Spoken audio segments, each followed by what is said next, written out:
Hello, I am really excited about this video, mostly because one of my top requested questions is, Sania, how do you start a business?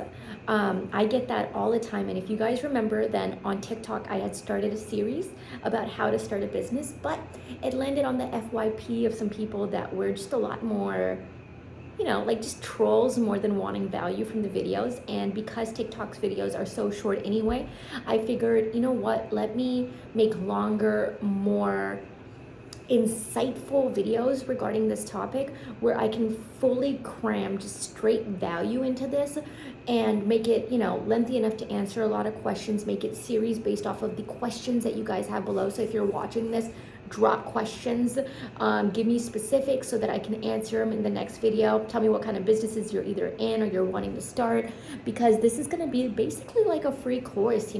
I'm not selling anything. There's no coaching, there's no program, nothing. It's just to help people, because the thing is, I get it, like working for someone else can be like depleting of the soul. Okay, it can be very difficult because it can feel like you're working so hard to make someone else rich, right? And I don't think as humans we were really designed to be like, hey, you're gonna wake up at the crack of dawn and you're gonna grab some coffee and you're gonna work for someone all day, come home exhausted, go to sleep, and do it all over again the next day, right? Like, I don't think anyone necessarily wants to do that for someone else's benefit. And at the end of the day, I do think all of us have dreams, have a unique purpose and goals. But at the same time, I want you to be careful about over glamorizing entrepreneurship, because I think on the internet that does happen a lot. So first and foremost, I want you to recognize that being an entrepreneur is actually, it's insanely difficult. And if you're not willing to work hard or to fail, to take risks, or to even make any type of sacrifice, then I would be weary of if entrepreneurship is the right path for you. It's not all about private jets and fancy cars and working from anywhere, right? These can all be perks that come from entrepreneurship, but again, be weary that you don't over glamorize it, because I have been an entrepreneur since I was 23, and it is one of the most difficult journeys I've ever been on. And I'm going to talk to you a little bit about my story. But before I do that, I wanted to kind of give you guys some context. I am the daughter of a serial entrepreneur who came to the US with not much. My dad went to engineering school. And when he graduated, he said the economy was in really, really bad shape, in difficult shape. So he actually never worked as an entrepreneur at that time. So with a family to feed and things like that, he couldn't get a job. What he ended up doing was he started a insurance company. Actually, he first worked for an insurance company, and then he started his own practice. And he tells me the story where he literally had enough money just for 1 month's like rent and like a phone for an office, and he started an insurance agency out of that, not knowing if he would even have enough money to make the second month's rent. And he doesn't do insurance anymore, but since then he's really expanded into several different businesses. Some concepts he's created on his own, some were franchises, some he's partnered with people on. So I mean, there's just a huge range of ventures he's done, and I've done a few with him and a few solo. But whenever I start talking about business, I always want to say that, one of the biggest blessings for my life was that I grew up with someone where, like, for example, if you've read the book Rich Dad, Poor Dad, like, I got to see what a rich dad's habits look like. How did he think about things? What did his day-to-day look like? His guidance. My dad and I, we literally would sit like at the kitchen talking about business before I got married, like for hours a day, like every single day. And I think that's not only some of his greatest memories, but also some of my greatest memories as well. And so when I was 23, like right when I graduated college, my dad and I joined hands to open a preschool together. So it's a private school, and it was a franchise. And you're going to hear me talk about franchises a lot more over the course of my video. But essentially a franchise, if you don't already know, like, McDonald's, Taco Bell, like AMC theaters, like Kids Are Kids, like all these franchises are basically models that like proven successful models that you can then purchase rights to open your own location under, you know, a larger national brand or an international brand. And so for us, that was a really, or for me at least, that was a very comfortable way to start, because corporate gives you, you know, for example, architectural plans, and then they give you support, they give you a curriculum, they give you basically how they want everything to look inside. They follows a model, it's a proven successful model. You have a network of other owners that you can speak with. You know, you get training on how to run that business, even if you've never done that industry before. Like, I did not study education, I was not a teacher. So for me to go into the education industry, it's a lot more helpful to do that when you have a corporate office backing you up. And I think that's one of the best things about franchises, is you can really get into a lot of different industries without having an expertise. Like, for example, if I was to purchase like a chain of baked goods, like, I don't have to be this incredible baker or have that skill set. I literally will follow corporate, and I will, or you know, follow the corporate's layout, their step-by-step processes. I'll get training from them, I'll get staff trained through them. It's so streamlined, it's so effective and helpful that you can really spread your wings in a lot more different aspects and areas than you would have generally done. So for me, a franchise was a very comfortable business to start. And not just that, my parents had run schools earlier as well too. And so for us, this was just a really awesome opportunity to work together. And it was extremely rewarding, guys, because for me, I made my own schedule. I lived really close to work, so I could go in and out like as needed. I had a staff that handled all the major aspects of work. I just sort of oversaw it all. So my day-to-day, the way my dad taught me to set up business is to not have it so you burn yourself out. You're really essentially just making sure that you set up processes so that if you're not even there, the business can flow. And that was one of the most important lessons he ever taught me, was to, how do you take yourself out of the business so that it can run without you and you can make money in your sleep? Because if you have to physically be there for it to make money, then you have not started a business, my friend. You have bought yourself a job. And so you really got to make sure that you create the processes and you have the right people in place to make things work without you having to be there. And that's not always possible, especially if you're a startup entrepreneur. I mean, you know, some franchises are, you know, a lot of the good ones that I've seen, like anywhere between 500K to like, you know, 5 million more, 10 million. But like, I've seen a lot of good ones in between 500K and $5 million. And you know, a lot of times people are not going to have that kind of investment to go in or be able to get that type of loan to get in, and they're going to have to hustle and start a business on their own, and that is fine. I've done that more than that. So back to my history, the first business I started was a franchise school. And the second business that I started was a subscription box. It was called Bumble Brain Box. And what we did is we actually sold baby brain development curriculum and supplies. So basically an at-home homeschooling kits for kids that are 0 to 3 that were staying home with their moms, and their moms are passionate about education and wanted to kind of do little activities with them at home to help stimulate them, and the curriculum was developed by a psychologist and doctor, and it was a really incredible experience, because prior to starting that business, which I developed start to finish from scratch, I actually went through an accelerator program, and it was an all-female accelerator, business accelerator, where I got a lot more training on what it means like to be an entrepreneur, to create a business plan, to apply for funding, etc.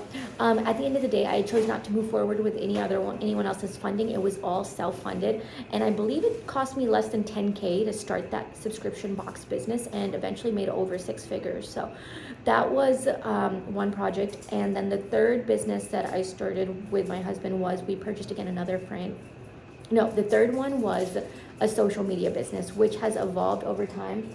Oh, sorry guys, give me 1 second. Hey Nosh, can you open that box somewhere else? I'm trying to film a video.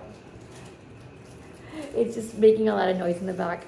So the third business was a social media business, and that one was a lot of fun, and I'm still doing that one today, but it's evolved. So through it, I started by having my own agency, and I would help grow other people's accounts, help manage accounts for various companies, consulting, coaching, courses, all of the above. I did all of that, and I had a lot of fun with that, and speaking about it, writing about social media marketing. It was very, very fun.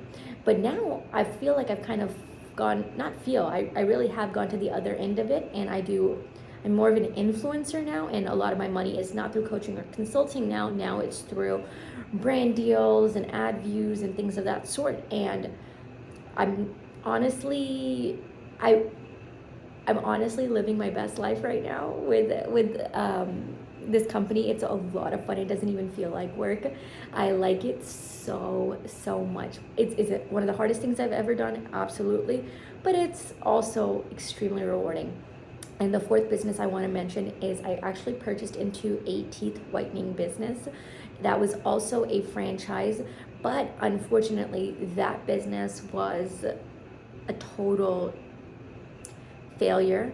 And it was a failure because I purchased into it trusting the numbers that I was given and the honesty of the person and that I had checked out. However, I was provided with fraudulent numbers that was later discovered with multiple business entities mixed together to show a level of profit that did not exist. And I will go deeper into this.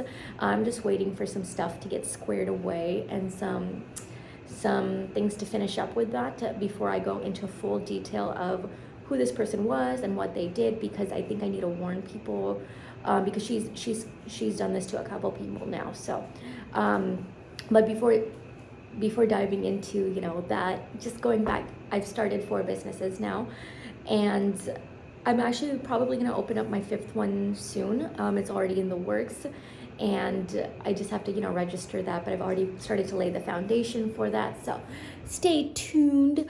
But anyhow, I've done a lot. So now if you look at it, I've purchased brick and mortar franchises, I've done consulting, I've done coaching, I've created an online program, I've sold books, I've done brand deals, I've whitened teeth. I mean, I have done a lot of stuff to make money, and I think that's part of it as being an entrepreneur, is don't be afraid to experiment and pivot. And your journey is not going to be like, just know that your journey can involve so much more than you ever imagined. Like if my dad was still in insurance and he's like, oh, I just have to make a 7-figure insurance business and that's it, that's the only path, otherwise I failed. No, man, you don't. That you just don't be married to something so strong. Be flexible. And I think it's my flexibility that has been really one of the most beneficial things in my career, is because it's like every time I failed or didn't do super well, or if anything ever happened, I would just get right back up and I would try again. And I would try again and I would try again. And I think one of my proudest moments was when that teeth whitening business failed. I just got right back up and started a new business. That was one of the most like confidence impacting things for me. But I'm so proud that I did get back up after that. And so just know you're going to go through some good and some bad and some ugly. But overall, my career has been pretty successful. So my schools have been, I sold it for over 7 figures. Bumble Brainbox was a 6-figure business. Within its first year, we ended up selling that business as well. The third business was the agency, or the social media business, which I'm still doing to this day. I love it. I love it so much. It's my passion more than it is even like a job essentially, or a business.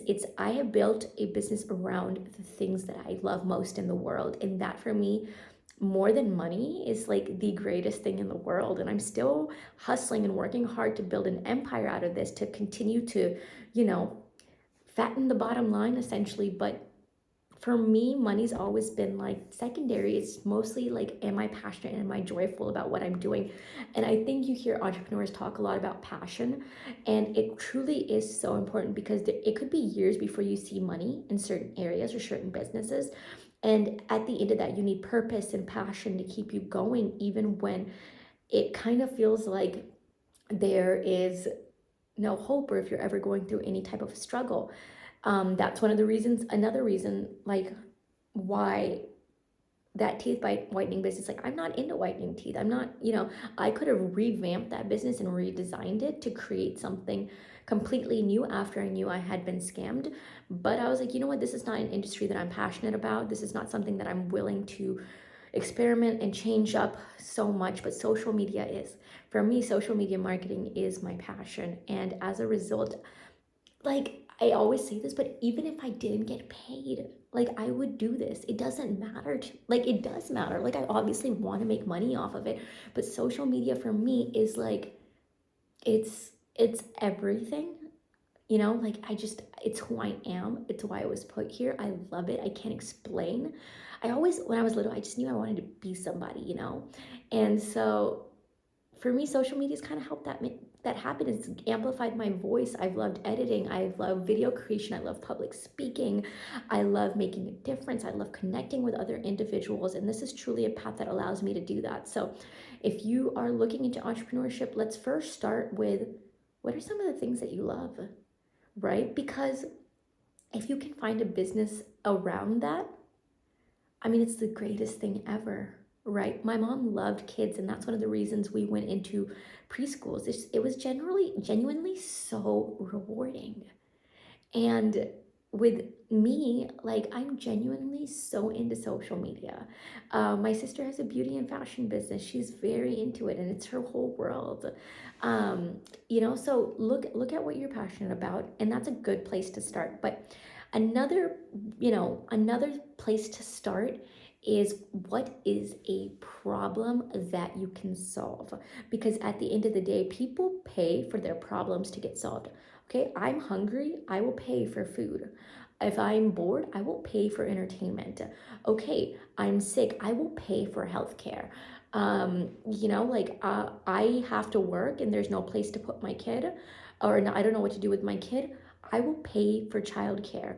I need to get more exposure for my business. I will pay an influencer to post about my business, right? So what is a problem that you can solve, and will people actually pay for it? So one thing that the accelerator that I was part of really taught me is how to do a lot of market research ahead of time prior to even starting a business, so that you're not making assumptions that people want what you're selling, but you're actually creating something that has value, that solves a problem, and that people would pay for. And so Bumble Brain Box was a fantastic example of that. It's, the problem we were solving is that there's a lot of parents who are new moms, and they don't quite know how to, play with their babies in ways that will stimulate them, engage them, and develop their babies' brains, and truly help in a way that, like, maybe a early childhood educator would know. They don't have that knowledge. And so I said, you don't have to read books. You don't have the time to read books or take courses on early childhood education. Let a doctor, a psychologist, and an early childhood educator work together with you to give you everything that you need, so that you can give your baby the best possible start in life. And so I didn't just assume that's what moms wanted. I spoke with hundreds of moms before even launching, and I tested the price point, I tested the branding, the logo. I got so much feedback, and it was so beneficial. So if you have an idea, test it out. Start asking surveys, start reaching out, start seeing what other people are doing, and competitors in the space, and what price points they're at. Look at the Google reviews or the Amazon reviews. What are people saying? Go on social media. What's their engagement like? And study in every angle that you can. Is this a problem that I can solve? Is this a problem that people would pay to get solved? And so start again there. Another good place to start as an entrepreneur is to look at the skills that you have. So for example, if you're an accountant, can you start a CPA firm? Sorry, that's my goat in the back. First you heard my husband, now you hear my goat in the back. But yeah, this is filming with the Khiljees. This is how I do it. So anyway, the third thing is, what skills do you have? Are you a makeup artist? Do you want to freelance? Are you a writer? Can you freelance those skills? Are you a videographer, a photographer? Are you crafty? Are you creative? Are you, do you know how to bake? Do you know how to dress people? Do you know how to sew clothes? Like, what skills do you have that people would pay for? And that's also, not just what skills do you have, but what skills would you want to learn, right? Like, because maybe, I didn't know much about social media when I first got in, but I have spent over like 50K in just education since um, graduating college on social media marketing courses. And so I think ongoing education in the form of books, coaches, mentorships, learning from people who have done it, personally has been very beneficial for me. My dad never really had anybody to kind of guide him in business, and he had to figure out a lot. But for me, I count him as one of my coaches and mentors. Then I have paid for social media coaches. I had an Instagram one, I had a TikTok one. I'm taking a course on YouTube and Pinterest now, and I'm constantly learning. And so social media marketing is my skill. Like, if my influencer stuff collapses, I can always still go back and get a job in social media marketing, or I can run accounts for businesses as a freelancer, pick up clients, go back into coaching and consulting. There's just so many streams of revenue that can be created around the skill. So again, look at the skills that you do have and the skills that you're willing to learn, the problems that you can solve, and what you're passionate about. And at the intersection of all of that, I think you'll find some viable business opportunities. And like I mentioned, my Bumble Brainbox business, I started with 10K, and we took that to six figures within a year. I think it was $123,000 in gross rev within the first exact 12 months. And so there was that. And then with my social media business, I literally just paid for like registering the business. Like, you can do that in like just like $100 or $200, maybe even less some places. But yeah, I just registered my business and I was ready to go. Like, I didn't have a logo, I didn't have a website, I didn't have anything. I literally just started like in $100 or $200. And so one thing I want to caution against when you're starting a business is worrying about all the stuff that doesn't matter. So for me personally, one of the things that I tell people is like, they're like, oh, I'm going to start my business. I have to make my website and my business cards and my logo and my color scheme has to be perfect. And I'm like, no, just start. Just start. Start selling. Can you sell? Just start selling. And I do think one of the most important skills an entrepreneur can have is sales skills. And if you don't have sales skills, find a co-founder that does, because it makes all the difference in the world. But just start selling. Literally, with my social media business, I think I just posted a Facebook status. I was like, hey, I think I'm going to start social media coaching and consulting. DM me if you have any questions. And I literally got like my first $1,000 worth of clients or more, like within within an hour or two after that. That Facebook status cost me $0 to post. And it was just to like family and friends, like people that I had on Facebook, nobody else. And we just went from there. So that was good. But of course I did have, like my own success stories on social media that I could post, my own statistics, things of that nature. And so, that comes with time. But if you don't have any case studies or examples of your work or anything like that to back up the credibility of what you do, start doing it for free first until opportunities present themselves. And so I don't want this video to get so long that you guys lose interest. But basically, this video is all about how do you get started. This is sharing my story and how to get started with business. And I think we'll go deeper into franchises soon, then e-commerce, ways to get started, coaching, consulting, selling up physical products, selling digital products. I will continue going deep down the rabbit hole of entrepreneurship with you, but I also am going to adjust my content based on your feedback. So make sure to subscribe, make sure to hit that like button, make sure to ask questions. And you know what? For some of y'all that engage heavily, I will just jump on a call and do some one-on-one consulting for free. So make sure you do that and let me know how you like this video, guys. Best of luck.